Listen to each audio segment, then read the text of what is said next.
What is going on, everybody? I am back today because it is December and it's not necessarily the end of the year yet. I have not watched every movie that I've wanted to watch, and I always do a best of the year and a worst of the year list when I watch all of the movies that I feel like I've wanted to see. But I thought an interesting idea for a video right now to talk about would be some of my most disappointing films of the year.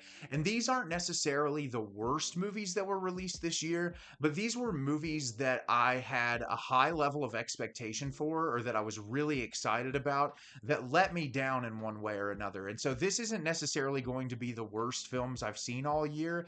These are just films that I had an expectation for, that I was excited to watch. I may have still enjoyed, but that let me down in one way or another. So without further ado, let's talk about some of my most disappointing films of 2023. So first up is going to be the film Renfield, starring Nicholas Hoult and Nicolas Cage. When I saw the trailer for this movie, I thought Nicolas Cage in the role of Dracula. What an exciting concept. This movie looked like it was going to be campy and over the top and a lot of fun, and this movie was absolutely horrible. This is a prime contender for one of my worst of the year list. I really hated this movie a lot. I feel like the humor in it was so forced in a way that was so unfunny. It was really bland. The runtime was incredibly bloated. Even though it wasn't like a 2 hour film or anything, I felt like so much of the movie wasted its time on recycled scenes that just didn't add up to anything. Aquafina, who is someone I really like, gave one of the most obnoxious performances of the year in this movie. I really could not get over how bad her performance was. Nicolas Cage was okay in this. He had a couple of moments where he got really unhinged and entertaining, but for the most part, I feel like he was really underutilized, and the CGI blood in this was terrible. I was really let down by just how awful it looked, and it wasn't even in like a so bad it's good way. It was just one of the most forgettable films of the year, and I'm really disappointed because I feel like getting Nicolas Cage to play a vampire again, it should have been an easy film to make really entertaining, and instead it was just really disappointing. Up next is going to be Indiana Jones and the Dial of Destiny. Is this a movie I should have gotten hyped up for? Probably not, but I'm a huge fan of the Indiana Jones films, and I know Harrison Ford is getting older, but I felt like maybe they would come back, revisit the series, do something new or exciting. And there are moments in this film I genuinely liked. I think Harrison Ford's character does get good closure, but I feel like this movie was way too long and it wasted so much time doing absolutely nothing. Most of the side quests in the Indiana Jones films are really interesting.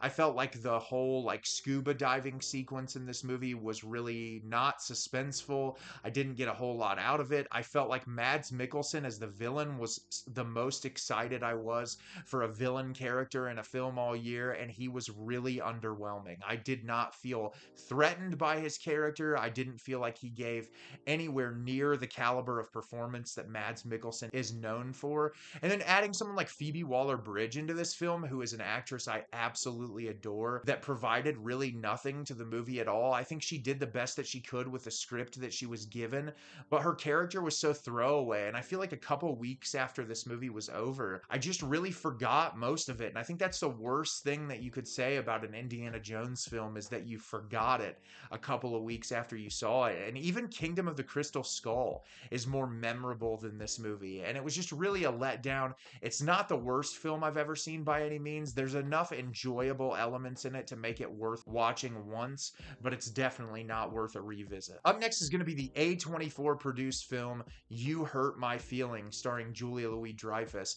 I heard a lot of really good things about this movie when it was first released, and I was very excited because I'd heard that it was like a slice of life romance film, and slice of life movies are some of my favorite. I love simplistic storylines with great dialogue and great character development, but I felt like this film didn't dive deep enough into either one of the characters to make me care all that much.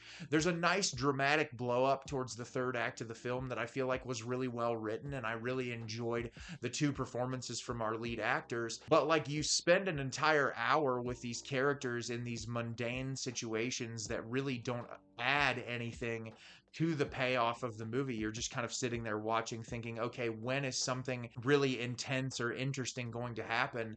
And it didn't. And I mean, I love movies like Patterson that are really just slice of life examinations into the human condition. But this just felt really underwritten, and like you took two really great actors and didn't get a whole lot out of them. This is not a horrible film by any means. It's definitely watchable.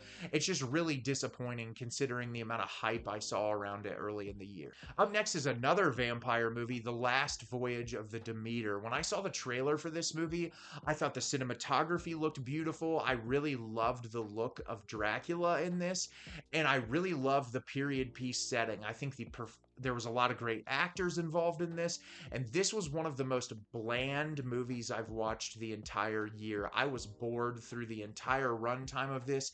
This movie does not understand how to build suspense or tension, and it was really funny because the only break in the suspense was when it was daylight. You'd get these really brief sequences of action, and then it would just cut away to daylight and people saying, well, what are we going to do now? And then just the same recycled sequences over and over again. I thought some of the practical effects were okay. Some of the CGI in this was really bad. Like I said about some of these other movies early on in the list, forgettable is a word I would use for this movie. There's nothing really about it that makes it memorable, and there's nothing about it that makes it worth sitting through again. It's so long and bloated, and you have to give me something more than the same recycled sequences of someone gets killed off, then we talk about what are we going to do the next morning, and then have the same thing repeat again. And I felt like the ending was really underwhelming. They almost felt like they were building into, ooh, maybe we can do another film. I don't know who would want another movie after watching this. It was just lazy and bad, and I want my time back after watching this movie. Up next is probably one of my biggest disappointments of the year, and that is the Neon produced film It Lives Inside. This is by no means a bad movie. It is just a letdown. When I saw the trailer for this, I for sure expected this to be up there with like Talk to Me as one of my favorite horror films of the year. And what I will give this movie is it has a really unique premise, and I really like the familial dynamic, and I like how it plays into the horror elements. But this movie is so bloated. Some of the performances in it are laughable, like to the point where it was taking me out of it. Especially like the kid that was the love interest, he was really bad. And there's so many, like I said, recycled sequences in this with some of the other movies where you're just watching and it's like, oh, we're just getting more of the same. I really liked the creature design at the end of the film, but there was just something missing from this to really make me attach onto the characters and to the overall story. And it just fell flat in a lot of ways where I feel like it could have really thrived. And in that case, I was just really let down. I totally expected this to be one of my favorite films of the year, and it was just really okay. Up next is the film Suitable Flesh from director Joe Lynch. I was a huge fan of Joe Lynch's Mayhem. This film has Barbara Crampton and Heather Graham in it, two actresses that I really love who have worked in horror a number of times. And I just felt like this premise was so interesting, and I was really excited to see what direction they would take. And this movie was just really forgettable, and unfortunately, it did not understand its tone. I feel like it was paying homage to a very specific era in filmmaking, but it didn't seem to actually understand what made the films in that era so successful. Once again, a lot of bloated runtime with sequences that don't really go anywhere, which was disappointing. I feel like you had a lot of amazing talent involved in this movie, and most of it was wasted. There were sequences, the violent sequences in this weren't all that great. I wasn't really taken aback by the practical effects, which is disappointing because I felt like Mayhem was really awesome and the practical effects in that movie were really great. And yeah, with some of the hype surrounding this movie, I expected a lot and I was really let down by it. Up next, and this is probably the most overhyped film of the year for me, that's Christopher Nolan's Oppenheimer. I did a full like 11-minute breakdown of this, so I'm not going to go into every specific detail. I'm not a Nolan fan, but after a lot of the initial reactions to this movie, I got myself pretty hyped up when I finally sat down to watch it. And the most simplistic review I can give you of this movie is it felt like a 3-hour music video. I feel like the score was incredibly overutilized to the point where they did not rely on the actors to give great performances to sway you emotionally. It was all through the really swelling orchestral score that felt so overused. Most of the film didn't give you any new information about Oppenheimer as a person that you couldn't get off Wikipedia. And other than the film saying, should a person be capable of creating a weapon, killing all these people, being, no, really, they should not be able to do that, there's not really anything deeper about this movie. You don't really uncover anything new. There's not really all that much explored.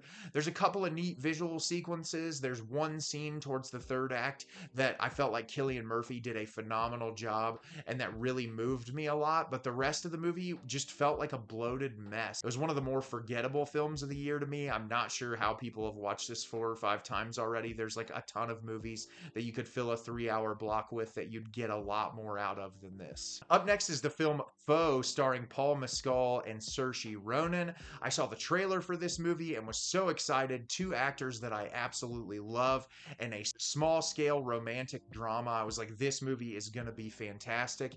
And it was a bloated, boring mess. Even the sci-fi premise that was incorporated into this was not enough to hold my attention and make me want to keep watching. It was an hour and 50 minutes where for the last 45 minutes I was just like, when in the world is this going to end?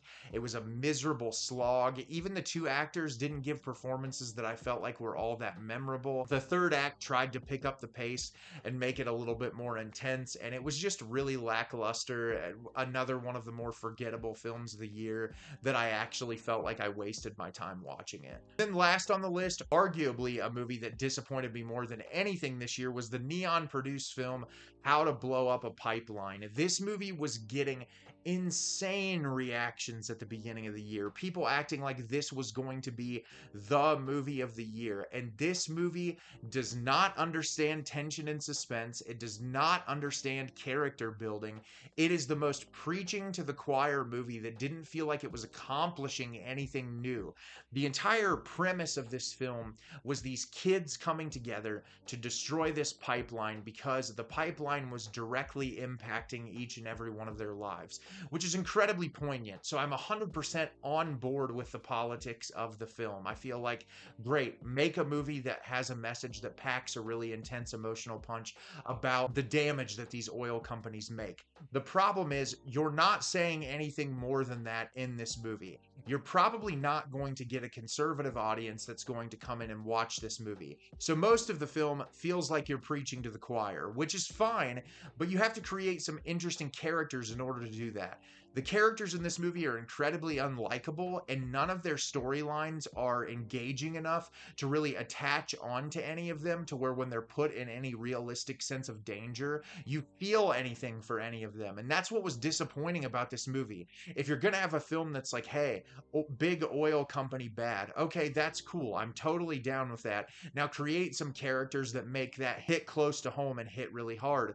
Instead, you write really flat characters that have really bad dialogue, that like they each have like one little thing about their lives that you're supposed to feel for them really immensely, but there's never enough time spent on that for it to really make any level of emotional impact. I was bored through most of the runtime of this movie. I saw all these people saying, oh, it's so suspenseful and it's so intense and it's so engaging, and it's not. It's really just flat and bland, and I'm really not sure what people got out of this movie. It was probably the biggest letdown of the year for me. What are some of the most disappointing films of the year to you? Let me know in the comments.